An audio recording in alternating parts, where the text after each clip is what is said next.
In Los Angeles, Neil enters the hospital and crosses several corridors until he finds the back door.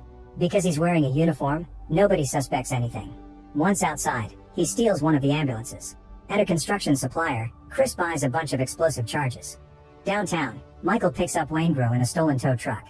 Trejo is following an armored car and contacts the others to confirm the location. Chris joins Neil in the ambulance and all 5 thieves put on masks to hide their faces. Neil stops the ambulance in the middle of the road to make the armored car stop too, then the tow truck crashes against it and sends it rolling. The armored car ends up crashing against a bunch of vehicles in a dealership parking lot. While a guard makes a call on the radio for help, the team uses the explosives to blow up the armored back door, which causes the windows in all the surrounding cars to explode too. Then they make the 3 guards come out and Chris proceeds to search the envelopes from the safe until he finds the one he wants. Knowing the police are coming, Trejo puts a spike strip across the street. Waingro gets angry at the guards because they keep moving and he doesn't realize they're deaf and dizzy because of the explosion. Eventually he snaps and shoots a guard in the head. Another guard reaches for his gun but Waingro shoots him down. Then he points his gun at the 3rd guy and after getting his teammates' approval, he kills him too. Once Chris has the right envelope, the team rushes to get in the ambulance. While Trejo drives, everyone changes clothes in the back. Soon the police show up and try to chase them, but the first few cars blow out their tires on the spike strip and crash, leaving the other cars stuck behind them. While the cops search the area on foot, the team abandons the ambulance a few blocks away with a bomb in the back. They drive away in another car while the bomb explodes, destroying their weapons and gear. In the evening, Neil meets with Nate, his money laundering expert. In the stolen envelope, they find hundreds of millions in bearer bonds from a company called Malibu Equity and Investments, owned by corrupt businessman Roger Van Zant. They'll make Roger pay them lots of money in exchange for getting his bonds back. Nate also tells Neil of a $10 million job offered by a man named Kelso and Neil agrees to arrange a meeting with him. Meanwhile, Detective Vincent arrives at the scene of the heist and joins his team to search for clues. They've already found all the vehicles on their system and know the places they were stolen from, but there are no other leads. A homeless man heard the thieves shouting and could identify the nickname Slick being used, but he didn't see any faces. Following all the debris on the scene, Vincent quickly puts together what happened and concludes they're dealing with professionals. At a truck stop diner, Neil joins his team for a meal. Waingro tries to justify his killing the guards, but Neil smashes his head on the table because killing officers causes more in-depth investigations. Then they go outside and Neil continues to beat Waingro up, even getting his gun ready to kill him. However, he has to stop when he sees a police car drive by. The team waits until the vehicle is gone and when they turn around, they discover Waingro has disappeared. They search the whole area to no avail. When Chris arrives home, his wife Charlene notices that the money he brought from the heist isn't as much as he promised. An argument ensues until Chris breaks some things and reveals he used part of the money to pay his bookies. Charlene tries to make him see that he has a gambling problem, but Chris tells her that she can leave if she doesn't like it. When their child starts crying, Chris storms out of the house. The next day, Vincent and his partner burst into a chop shop to interrogate the owner, who regularly works as their informant. They argue for a while until the detectives threaten him with jail time, causing the guy to tell them that his brother will meet with Neil at a club in Koreatown tonight with a possible lead in the case. Meanwhile, Neil meets Kelso, who tells him about a new potential heist. The main downtown branch of the Far East National Bank collects hard currency for distribution to its other branches. On certain days of the week, the bank holds at least 10 million. At first Neil thinks it's a bad idea because the bank employees would quickly set off an alarm. However, Kelso explains he's a hacker and he can shut the alarm down 15 minutes before they strike. While Neil agrees to take the job, Nate talks to Roger to arrange the bond exchange. When Neil gets home, he finds Chris sleeping on his floor. He calls Charlene to let her know where her husband is, then he makes coffee. Chris shares what's happening in his home life and Neil wonders if Charlene may be cheating on him, but Chris denies it. Then Neil tells him about the incoming jobs. Later, Neil calls Roger from a payphone to confirm a meeting at a drive-in movie theater. While looking around, he notices Charlene leaving a motel room with another man. Furious, he bursts into the room and confronts Charlene, violently cornering her against the wall.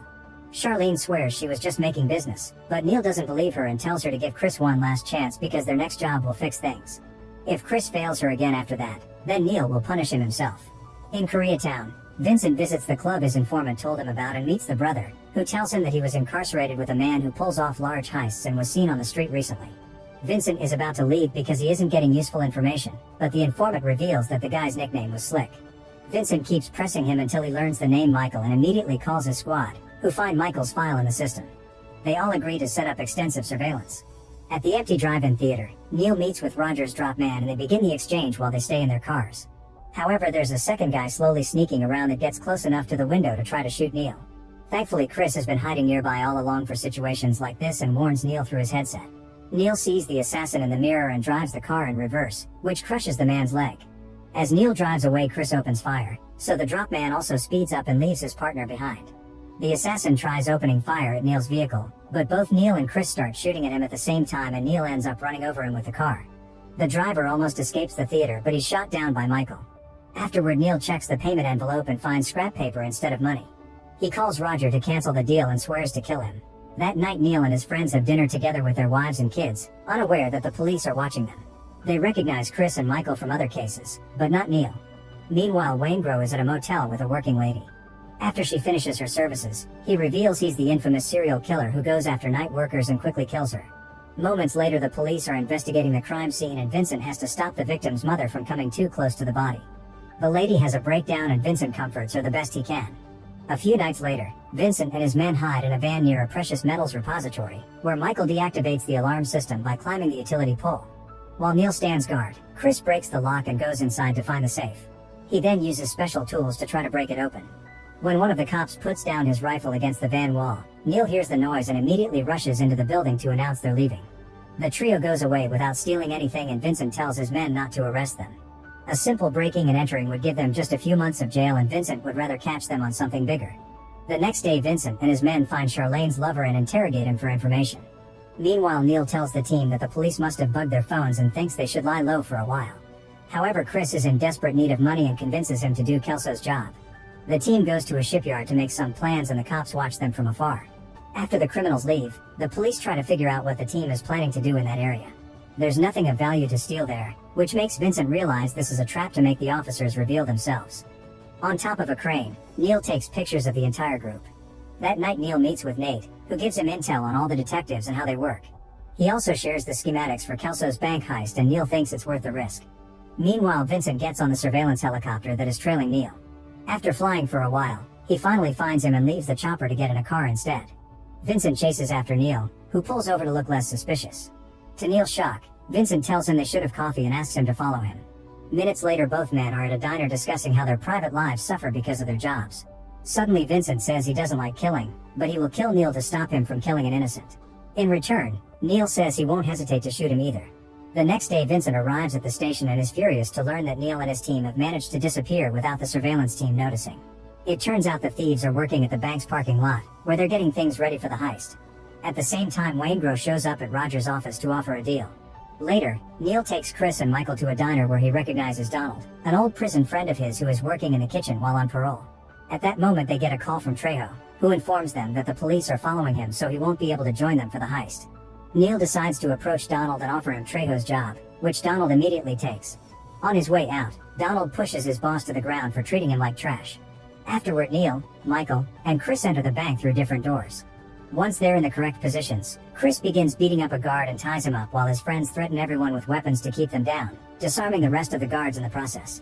Neil assures all the hostages that they won't lose a dime because it's insured by the government, so as long as they don't move, nobody gets hurt.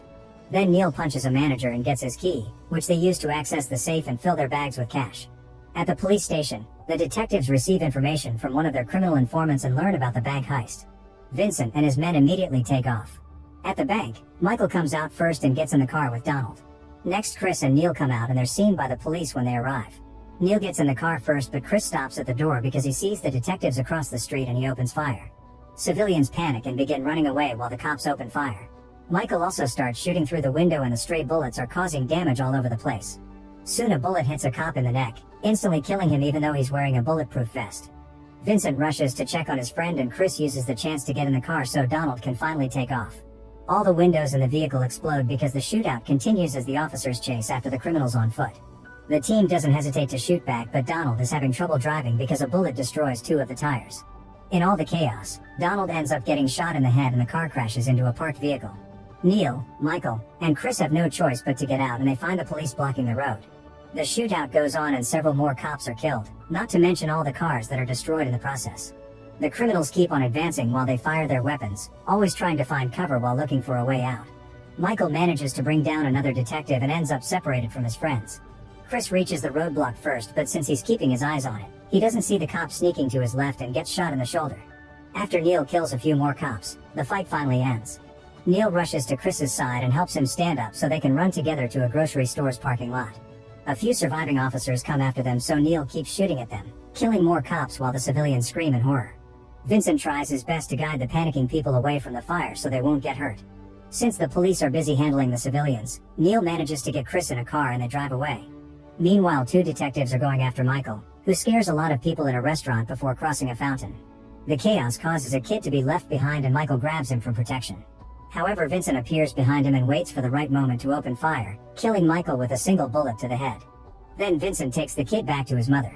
When the heist appears on the news, Donald's girlfriend learns of his death and Charlene realizes her husband is in more trouble.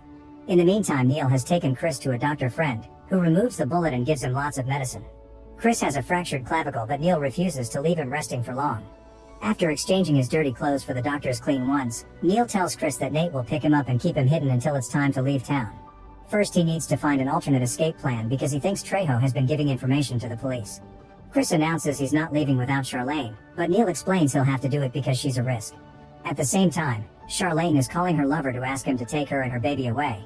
Moments later, Neil sneaks into Trejo's house with his gun out, only to find his wife dead on the bed. He continues to search the place and discovers his friend bleeding on the floor. It turns out Waingro and Roger forced him to talk to the police by threatening to hurt his wife.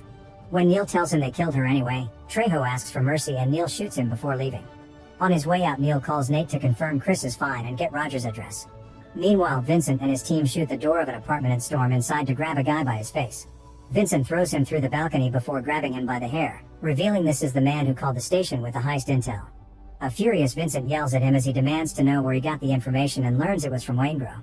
Back to Neil, he sneaks into the backyard of Roger's house and sees him watching TV. Then he throws a chair at the window to get inside. Pointing his gun at Roger, he asks where Waingro is, but Roger says he doesn't know. Neil responds by shooting him multiple times. Since Charlene's lover made a deal with the police for the information, she and the baby are taken to a safe house. Several cops are guarding her and the detective tries to get her to cooperate to catch Chris. At first, Charlene refuses, so the detective points out that her secrecy makes her an accomplice and going to jail leaves her kid without parents. Charlene then agrees to call Chris to set up a trap. Neil stops at his girlfriend's house and asks her to run away with him. She realizes he's one of the criminals from the heist and runs out of the house, so Neil goes after her and hugs her, promising everything will be fine. In the morning, he gives her some money and sends her to a safe house, but she refuses to kiss him before she leaves. Afterward, Neil visits Nate to get fake passports, credit cards, and plane tickets. When Neil asks about Chris, Nate reveals he left to find his wife. Inspired by this, Neil goes to check on his girlfriend again and gives a speech about loneliness before letting her choose between leaving alone or with him. His words convince her to run away with him. In the evening, Chris arrives at the address Charlene gave him on the phone and the cops make her meet him at the balcony. With just one hand gesture and a look, Charlene manages to tell him that this is a trap, so Chris quickly turns around and pretends he's asking the neighbors for directions before leaving. Charlene goes back inside and tells the cops that the man wasn't Chris, but they don't believe her. A police car blocks the street and asks Chris for an ID, so he gives them a fake one. They fall for it and let him go. A frustrated Vincent goes home and is shocked to find his stepdaughter unconscious in the tub. He immediately takes her out and bandages all her injuries as he realizes she tried to self-delete. Vincent then takes her to the hospital, where he and his wife can only wait for the doctors to save her. On the road, Neil is driving away with his girlfriend when suddenly he gets a call from Nate, who has found out where Waingro is hiding. After some hesitation, Neil turns the car around and drives to a hotel. He tells his girlfriend to wait in the car while he takes care of one last job. Then Neil enters the hotel through the back door and uses the employee's phone. By pretending he's room service, he gets the number of Waingro's room. After stealing a uniform, he crosses the lobby and safely takes the elevator. Once he reaches the floor he wants, he puts a trash can at the door to keep the elevator open and activates the fire alarm. He doesn't know that there are cops in the building expecting him and they see him on the cameras. They page Vincent and he's forced to leave his wife alone in the hospital to join the operation. While the hotel guests panic because they think there's a fire, Neil knocks on Waingro's door while keeping his face away from the peephole. Waingro opens the door just a bit to peek and Neil kicks it on his face. After hitting Waingro a few times, Neil shoots him to death. Then he leaves the room and a cop tries to stop him, but Neil easily beats him down. As the cops surround the hotel, Vincent arrives in a helicopter. He sees the woman alone in the car and gets suspicious, so he begins approaching her. At the same time, Neil comes out and sees Vincent coming, so he runs in the opposite direction while abandoning his beloved. Vincent immediately chases after Neil and they reach the airport, where they start firing at each other. Neil manages to take cover and waits for a plane to fly by so the lights will reveal Vincent's location. However, Vincent sees his shadow and shoots him down first. Before Neil dies, Vincent agrees to shake his hand. Make sure to subscribe and turn on notifications so you can watch more videos like this. Thanks for watching.